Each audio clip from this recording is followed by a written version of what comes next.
میں مالک مکہ بھی ہوں، مکہ کو میں نے بنایا اور مکے کی نسبت اپنی طرف کی ہے۔ میں مالک مکہ ہوں اور اہل مکہ میرے پسندیدہ لوگ ہیں۔ جو مکہ کے لوگ ہوں گے، مکہ میں رہنے والے ہوں گے، وہ میرے پسندیدہ لوگ ہوں گے۔ میں ان سے محبت اور پیار کروں گا جو مکہ میں رہیں گے۔ اور اگلی بات رب نے فرمائی کہ مکے کے اندر آنے والے میرے مہمان ہوں گے، میں خدا ان کا میزبان اور وہ میرے مہمان ہوں گے۔ اور اگر وہ مکہ میں فقط میرے لیے آئیں گے، میرے گھر کا طواف اور زیارت کرنے کے لیے آئیں گے، تو وہ میرے گھر کو دیکھنے نہیں آئیں گے، گویا وہ میں خدا کا دیدار کرنے آئیں گے۔ وہ میرے زائر ہوں گے، میری زیارت کرنے والے ہوں گے۔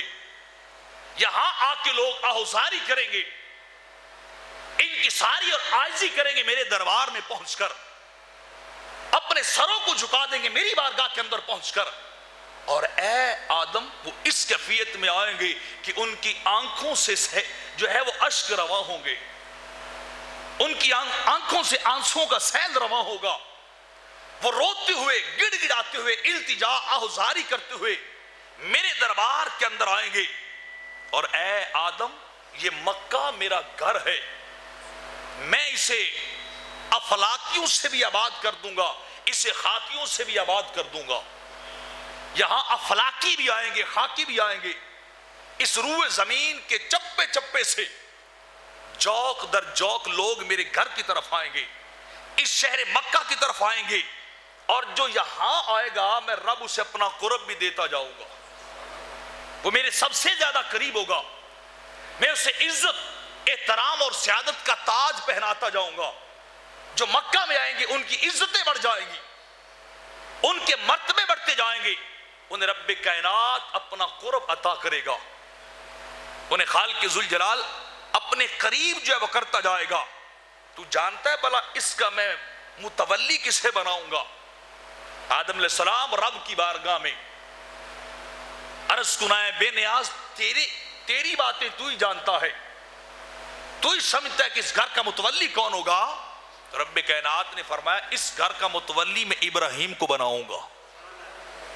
وہ یہاں آئیں گے، یہاں آ کر رہیں گے، اس گھر کی بنیادیں اٹھائیں گے، اور اس گھر کی بنیادیں اٹھا کے اس کو مکمل کر دیں گے۔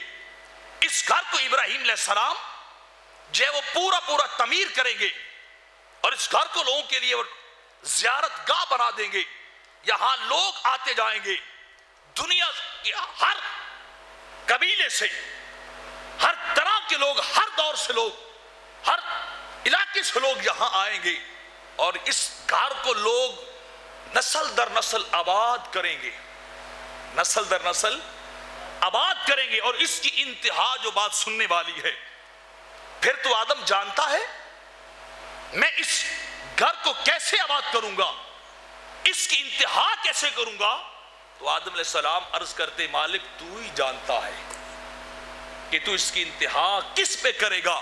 فرمایا جب ابراہیم بھی گزر جائیں گے، کئی نسلیں گزر جائیں گی، کئی صدیاں گزر جائیں گی، تو سب سے آخر میں اس گھر کو آباد کرنے کے لیے محمد مصطفیٰ آئیں گے۔ یہ مکہ میں نے بنایا ان کے لیے ہے، یہ مکہ میں نے سجایا ان کے لیے ہے، یہ ان کی قرار گاہ ہے، ان کا مالد و مسکن ہے۔ جب وہ تشریف لائیں گے، پھر عبدالآباد تک میرا کعبہ اور مکہ ہمیشہ کے لیے آباد ہوتے جائیں گے۔